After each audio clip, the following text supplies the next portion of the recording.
मामले से जुड़ी हुई सीमा हैदर से यूपी एटीएस की पूछताछ खत्म हो चुकी है।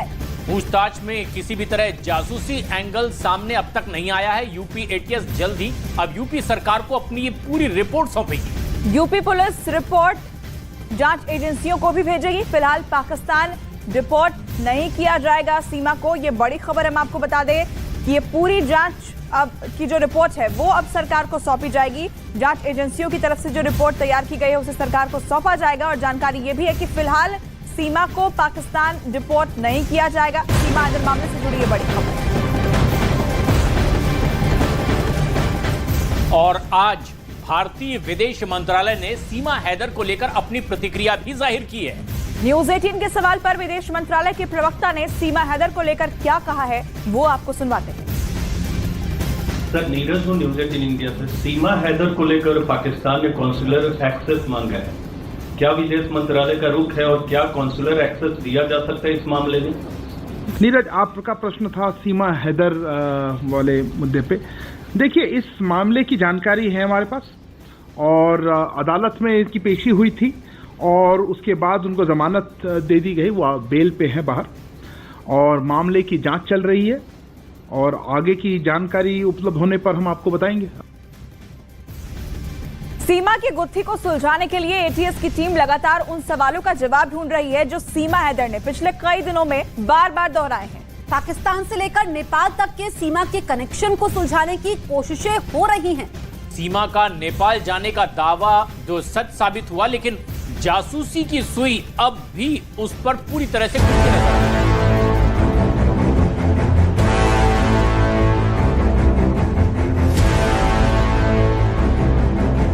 हिंदुस्तान की सरहद में घुसने से पहले सीमा हैदर ने 2 और सरहदों को पार किया था। पहली दुबई और दूसरी नेपाल। दावा था कि सीमा और सचिन नेपाल के एक होटल में ठहरे थे, वहीं शादी की और वहीं बैठकर ग्रेटर नोएडा तक का सफर तय करने का प्लान तैयार किया। जांच में ये तस्दीक तो हो गई है कि सचिन और सीमा नेपाल आए थे और होटल में रुके थे, लेकिन दोनों के आने का वक्त अलग अलग था।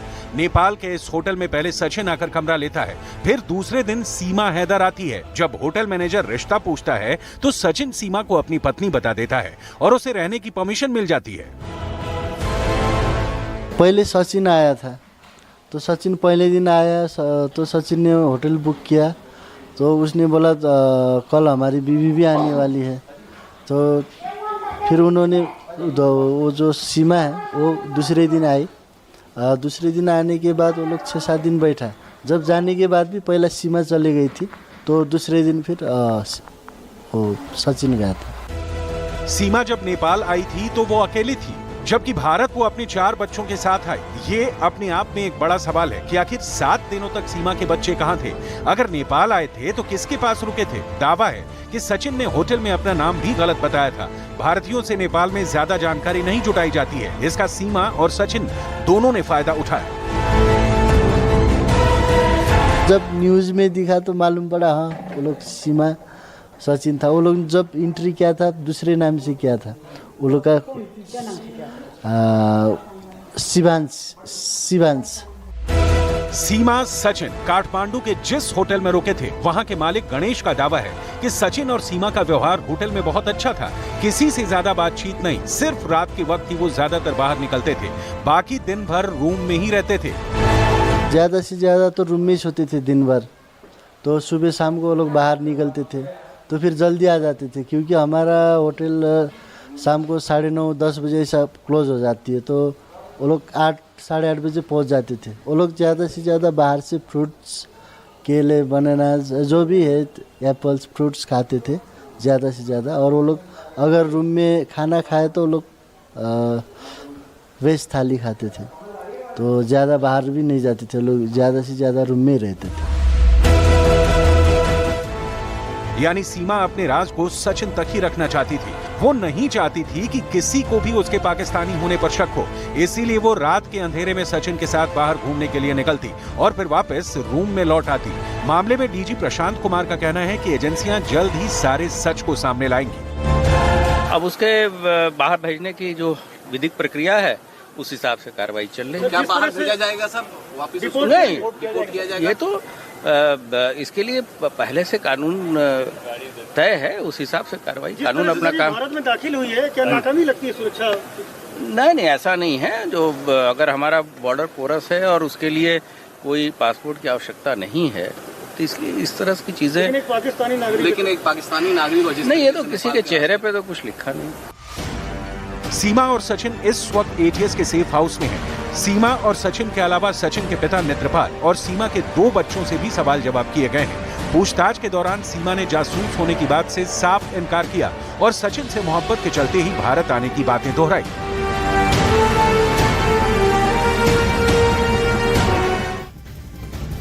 न्यूज 18 इंडिया की टीम नेपाल के पशुपतिनाथ मंदिर पहुंची। दावा है कि इसी मंदिर में सीमा और सचिन ने शादी की थी। हम आपको दिखाते हैं कि आखिर किस तरह से वहां पर इसके बारे में रिएक्शन मिला। ग्राउंड रिपोर्ट न्यूज 18 इंडिया पर देखिए।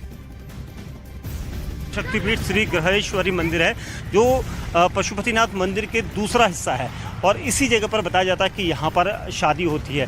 तो इस पूरे सीक्वेंस में काफ़ी कुछ है, क्योंकि नोएडा पुलिस जब जांच कर रही थी तो ये बताया जा रहा था कि नेपाल के पशुपतिनाथ मंदिर में भी वो जाएंगे, क्योंकि एटीएस की टीम यहाँ पर रवाना होगी, ये कहा गया है। लेकिन अभी तक हमें जानकारी मिली है कि एटीएस की टीम यहाँ पर नहीं पहुँची है और वो यहाँ पर उस जानकारी को लेना चाहती है जिसका दावा इन दोनों ने किया था। दोनों ने कहा था कि प्यार की खातिर ये वो यहाँ पर क्या वाकई में इन दोनों की शादी हुई थी या नहीं, ये देखना होगा, क्योंकि हम इसको दिखाने के लिए आपको अंदर की तस्वीरें भी लेकर जाएंगे, क्योंकि ये ऐसा मंदिर है जहाँ पर सिर्फ हिंदू धर्म के लोगों को ही परमिशन होती है, उन लोगों के ही विवाह होते हैं। अगर यहाँ पर सीमा हैदर आई थी और सचिन के साथ शादी करने आई थी तो ये देखना होगा कि क्या उन्होंने अपना नाम बदला था, क्योंकि सीमा हैदर मुस्लिम समुदाय से है और यहाँ पर मुस्लिम समुदाय की एंट्री नहीं होती और ये कहा जाता है कि ये हिंदू देवताओं का मंदिर है और यहाँ पर जो शादी होगी वो उसी रीति रिवाज से होगी जो यहाँ पर हिंदू धर्म में। और यहाँ पर ख़ास तौर से लिखा भी गया है, आप यहाँ पर बोर्ड देख सकते हैं, इसमें लिखा गया है entrance for the Hindus only, यानी जो हिंदू है उसी की यहाँ पर एंट्री है।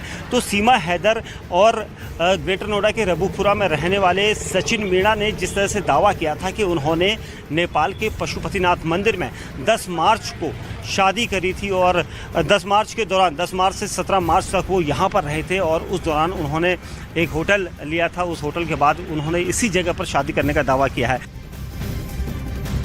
और सीमा हैदर कई तरह से शक के दायरे में आई और इसके बाद यूपी एटीएस ने एक लंबी पूछताछ की है और उन्होंने 4 बच्चों समेत सेफ हाउस में अब उन्हें रखा गया है। इस पूछताछ के दौरान उनके खिलाफ भारत में अवैध तरीके से घुसने के लिए कानूनी कार्रवाई भी की जा रही है। और इस बीच यूपी एटीएस ने एक प्रेस नोट जारी किया जिसमें सीमा हैदर से पूछताछ के बाद उनके बारे में पूरी जानकारी साझा की गई है। सीमा हैदर से पूछताछ में क्या नया पर्दाफाश हुआ है और यूपी एटीएस की प्रेस नोट से सीमा के मीडिया वाले बयानों के बीच कितना अंतर है, ये आप इस रिपोर्ट में देखिए।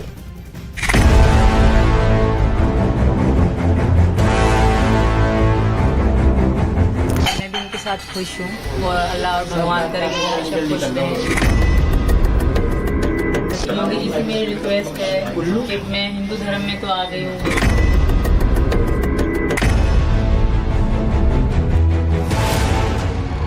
पाकिस्तानी महिला सीमा हैदर से यूपी एटीएस कई दिनों से कड़ी पूछताछ कर रही है।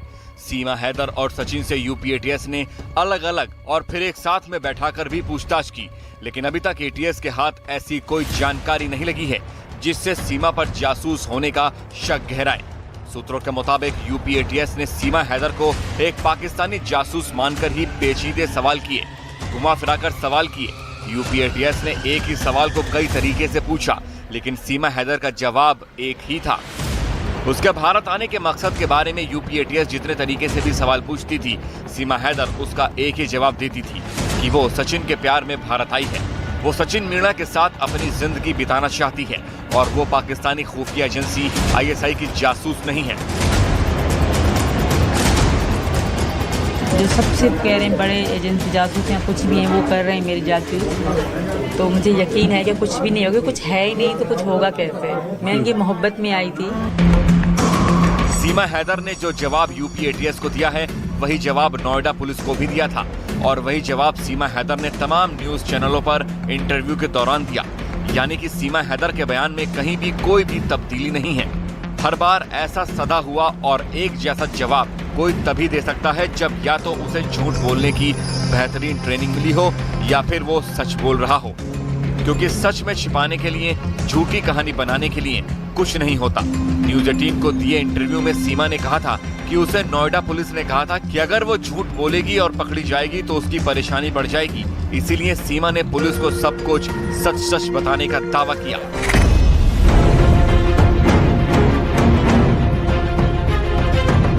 सीमा हैदर से पूछताछ के बाद यूपी एटीएस ने एक प्रेस नोटिस जारी किया, जिसमें 10 पॉइंट में सीमा हैदर के बारे में पूरी जानकारी दी गई है। इस प्रेस नोट में कहा गया है कि सीमा हैदर पाकिस्तान में अपना घर बेचकर सचिन के पास नोएडा आई थी। 4 जुलाई 2023 को नोएडा पुलिस ने सीमा हैदर को 14 विदेशी अधिनियम और आपराधिक साजिश के तहत गिरफ्तार किया था।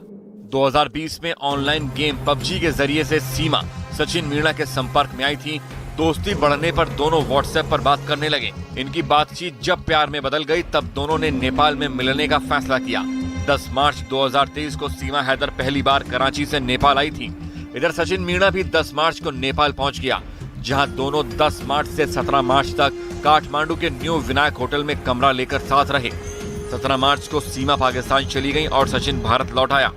इसके बाद सीमा ने हमेशा के लिए भारत आने का फैसला लिया और अपने 4 बच्चों के साथ 11 मई को पाकिस्तान के कराची से दुबई होते हुए 15 दिन के टूरिस्ट वीजा पर नेपाल पहुंची, जहां से वो बस के जरिए 13 मई को भारत आ गईं। जानकारी मिलने पर रबूपुरा पुलिस ने सचिन मीणा, सीमा गुलाम हैदर, सचिन के पिता नेत्रपाल को गिरफ्तार कर जेल भेज दिया। तीनों आरोपी फिलहाल जमानत पर बाहर हैं। सीमा हैदर का पति 2019 से सऊदी अरब में नौकरी कर रहा है। सीमा का पति घर खर्च के लिए हर महीने 70 से 80 हजार रुपए सऊदी से भेजता था। घर खर्च के बाद हर महीने 20 से 25 हजार रुपए सीमा बचाती थी।